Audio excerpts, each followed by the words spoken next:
Sir ఈ రోజుల్లో అంటే వాల్యూస్ అనేవి చాలా తగ్గాయి కదా సార్, అంటే అప్పటి రోజుల్లో చూసుకుంటే. వాల్యూస్ తగ్గడం కన్నానండి, నేను ఎక్కువగా భావించేది ఏంటంటేనండి,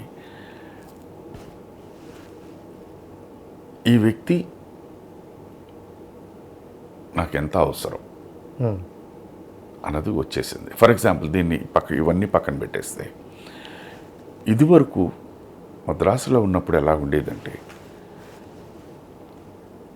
మీ ఇంట్లో పెళ్ళి, రాజేష్ గారు ఒక జర్నలిస్ట్, వారింట్లో పెళ్ళి, అందరూ కలిపి ఏంటంటేను ఒక సపోర్ట్గా ఉండేవారు. రాజేష్ గారు మీరు ఏం కంగారు పడకండి, నేను ఒక ప్రొడ్యూసర్, ఇగో మీ వాళ్ళు ఎంతమంది, నా దగ్గర నుంచి ఒక 4 కార్లు వస్తాయి, లేకపోతే ఇదిగో ఇక్కడ నా గెస్ట్ హౌస్ ఉంది, మీ వాళ్ళకి కావాలంటే అక్కడ విడిదికి అక్కడ ఇచ్చు, లేకపోతే నేను ఇది చూసుకుంటాను, వచ్చేవాళ్ళని వెళ్ళేవాళ్ళని నేను జాగ్రత్త చూసుకుంటాను, రిసీవ్ చేసుకుంటాను, ఇలా ఉండేది. మీతో నాకు అవసరం ఉందా లేదా అన్నది ఉండేది కాదు, మన అన్నది ఉండేది. ఎగ్జాక్ట్లీ.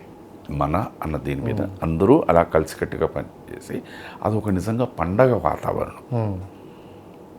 అందరూ ఎవరెవరు వాళ్ళ సహాయం వాళ్ళు అలా ఇచ్చేవారన్నమాట. ఇవాళ ఉన్న ప్రపంచంలో ఏమైపోయిందంటే, నేను రాజేష్ గారు వాళ్ళ ఇంట్లో పెళ్ళి వెళితే నాకు ఏమిటి లాభం, వెళ్ళకపోతే నాకేంటి నష్టం అన్నది వచ్చేసింది. నీకేంటి నాకేంటి అనేటట్లు. నాకు నష్టం లేదు అనేసరికి ఎందుకు వెళ్ళాలి, అది అది వచ్చేసింది. 100కి 500% అది వచ్చేసింది. సో నిజంగా ఎగ్జాక్ట్లీ రైట్ సార్. అండ్ అంటే నేను రీసెంట్గా ఒక లాస్ట్ మంత్ ఒక ఓల్డ్ ఏజ్ హోమ్కి వెళ్ళాను సార్. సో అక్కడ అంటే ఒక రిటైర్ ఎస్ఐ ఉన్నారు, ఒక తహసీల్దార్ ఉన్నారు. వాళ్ళు జాబ్ చేసేటప్పుడు వాళ్ళ పిల్లల్ని కనేటప్పుడు నా పిల్లలు నన్ను చూసుకుంటారు, నా పిల్లల కోసమే జీవితం అనుకునేవారు సార్. ఈరోజు అదే పర్సను ఒక ఓల్డ్ ఏజ్ హోమ్లో, అంటే ఒక చిన్న బెడ్ మీద ఆయన చూసేటప్పుడు నాకు ఒక ఫీల్ అనిపించింది సార్. అంటే ఎందుకు ఈ వ్యతిరేకత వచ్చిందని అనుకుంటాను. వ్యతిరేకతను కాదండి, ఇది చెప్పాలంటేనండి, ఈ ప్రపంచం ఉన్నంత వరకు ఏ తల్లి కానీ ఏ తండ్రి కానీ తను పడిన కష్టాలు తన పిల్లలు పడకూడదని చేస్తాడు. ఎగ్జాక్ట్లీ.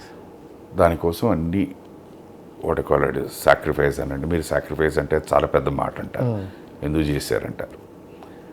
వాళ్ళని హ్యాపీగా ఉంచడానికి ట్రై చేస్తారు. ఇక్కడ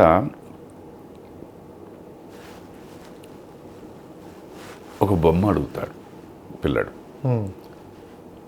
అతను అడిగిన బొమ్మ ఖరీదు ఒక చిన్న ఎగ్జాంపుల్ 1000 రూపాయలు అనుకోండి. ఆ 1000 రూపాయలు నా దగ్గర లేవు, బట్ స్టిల్ నేనేం చేస్తానంటే కొనివ్వకుండా ఉండను. ఒక 10 రూపాయలు 100 రూపాయల్లోనో దగ్గర అది అంత క్వాలిటీ లేకపోయినా అది కొనిస్తా. బట్ వాళ్ళు అదే లేదా నాకు అదే కావాలని కూర్చుంటారు. సో అది తెలిసి తెలియకుండా ఇప్పుడు ఉన్నది అది మనసులో పడిపోయిందని మా నాన్న నాకు కొనివ్వలే. సో అతను ఏం చేస్తాడు, అతనికి పెళ్ళి అతని పిల్లలు ఉన్నప్పుడు పిల్లలు ఏది కావాలంటే అది కొని ఇచ్చేస్తుంటాడు. స్తోమత ఉందా లేదా అని కూడా. ఒక్కొక్కసారి ఏంటంటే స్తోమత లేనప్పుడు అప్పుడు గుర్తుకొస్తుంది,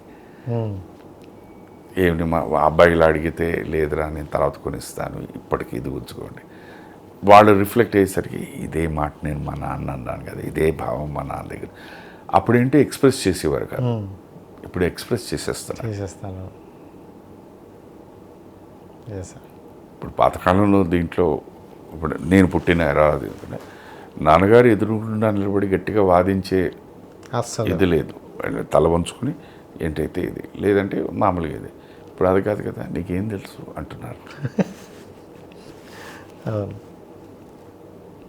ఇది వాతావరణం మారిపోయింది. మనం ఏంటంటే మనం పెరిగినట్టు ఉండకూడదు, ఫ్రెండ్స్గా పెరగాలి లేదని చెప్పి అది స్వేచ్ఛనండి, ఇది వాట్ ఎవర్ ఇట్ ఈస్ అనేది అది మారిపోతుంది. అంటే అతి గారాభం కూడా ఎక్కువైపోయింది కదా సార్. గారాభం ఎప్పుడూ ఉంటుందండి, ఇప్పుడే చూపించే విధానం ఉండేదేమో. ఇప్పుడు ఉంటుంది. ఇదివరకు ఎలా ఉండేదంటే నాన్న అనేవాడు ఎప్పటికీ భయమే, అమ్మన్నదే చనువు, అమ్మమ్మ చనువు, తాతయ్య చనువు, బాబాయ్య చనువు, అత్తయ్య చనువు. ఇది ఎప్పుడూ ఉండేది ఇది. మీరు అందుకనే పోయి నాన్న వాడిని పాడు చేస్తున్నారు మీరు అని ఆ రోజుల్లో అంటారు, ఇప్పుడు అంటారు. ఇప్పటికీ ఉంది అది. అదే చెప్తున్నానండి, ఆ స్వేచ్ఛను ఇచ్చిన తర్వాత దాన్ని ఎలా వాడుకోవాలో అన్న జ్ఞానం ఉంది మనకి. ఎగ్జాక్ట్లీ. దాన్ని మనం వాడుకోవాలి. ఇప్పుడు వచ్చే జనరేషన్ అంటే చిన్న పిల్లలకి నేను చూసినంత వరకు, నేను ఒక టీచర్గా చేశాను సార్, పీఈటీ టీచర్గా ఒక 2 years స్కూల్లో చేశాను. అంటే ఎలా ఉందంటే వాళ్ళ ఇంతకుముందు పాత రోజుల్లో ఇది బడికి రాకపోతే కొట్టండి అని గురువులకు చెప్పేదానండి. ఎందుకురా ఈ హెయిర్ కట్ చేసావు, ఎందుకురా ఇన్షర్ట్ వేయలేదని ఒకటి కొడితే మా బాబుని ఎందుకు కొట్టావు అనే స్టేజ్ వరకు వచ్చేసింది సార్. అయిపోయింది. అదే చెప్తున్నానండి. ఇప్పుడు మా పిల్లల్ని మేమేం కొట్టాం, మీరు ఎందుకు కొట్టారు? Yes sir. నేను అడిగేది ఏంటంటే, మీ పిల్లల్ని మీరు కొట్టరు, తప్పే లేదు, ఓకే రైట్, అది మీరు. బట్ ఒక టీచర్ చేశాడు అంటే అది ఎందుకు చేశాడు, ఊరికే చేయరు అది. నాకు ఇప్పటికీ మీరు ఈ మాట అన్నప్పుడు నాకు బాగా గుర్తు. ఒకరోజు మా ప్రిన్సిపల్ గారేమో, మీ నాన్నగారిని ఒకసారి మీ పేరెంట్స్ని తీసుకురా అన్నారు. ఇంటికి వెళ్ళి చెప్పాను, ఇలా మా ప్రిన్సిపల్ గారు మిమ్మల్ని నువ్వు ఏం తప్పు చేసావని మా నాన్నగారు అడిగాను నన్ను. నేను ఏం తప్పు నువ్వు ఏం తప్పు చేయకపోతే ప్రిన్సిపల్ ఎందుకు రమ్మంటారు మమ్మల్ని? కరెక్ట్గా చెప్పు ఏంటంటే, లేదు నాన్న నేనేం చేయలేదు, ఆవిడే సడన్గా ఎందుకో క్లాస్ ఏదో వెళ్తూ నన్ను చూసి మీ పేరెంట్స్ని ఒకసారి రమ్మన్నారు. నాకు తెలిసి చాలా దీంతో మా నాన్నగారు రాలే, బట్ మా అమ్మగారిని పంపించామన్నమాట. వచ్చిన వెంటనే విషయం ఏంటంటే, ఇలాగ మేము డ్రామాటిక్ కాంపిటీషన్ ఎక్కడో ఉంది, పిల్లల్ని తీసుకెళ్ళాలి, మీ అబ్బాయిని సెలెక్ట్ చేసాం, మేము పర్మిషన్ కోసం అడగడానికి పిలిచామండి అన్నారు. ఇలా ఉండేది. ఇప్పుడు మీరు చెప్పినట్టంటే సేమ్ థింగ్. ఎందుకు మేజర్ అండి. ఇప్పుడు ఇందాక మనం కోవిడ్ గురించి మీరు అన్నప్పుడు మనం మాట్లాడుకున్నప్పుడు భయం అని చెప్పాను. భయం అన్నది మనిషిని ఒక మార్గంలో పెడుతుందండి, మంచి మార్గంలో పెడుతుంది. అది చాలా ఇంపార్టెంట్. ఆ భయం అన్నది ఎక్కడో ఒక దగ్గర భయం ఉండాలి. ఇంట్లో మీరు పెరిగిన నాన్న అంటే భయం ఉండాలి, అది లేదు. అమ్మైనా భయం ఉండాలి, అది లేదు. బాబాయ్ అన్నా భయం ఉండాలి. ఎందుకంటే చాలా ఇళ్లలో బాబాయ్ అంటే చాలా భయం ఉండేది. చనువు ఉండేది కొంచెం. అమ్మ బాబాయ్ చెప్పాడు, అమ్మ పెద్దమ్మ చెప్పింది, అమ్మ చిన్నమ్మ, ఇవన్నీ ఉండేవి. ఎక్కడో ఒకడ వీళ్ళెవ్వరి దగ్గర లేకపోతే టీచర్ అంటే భయం, ప్రిన్సిపల్ అంటే భయం.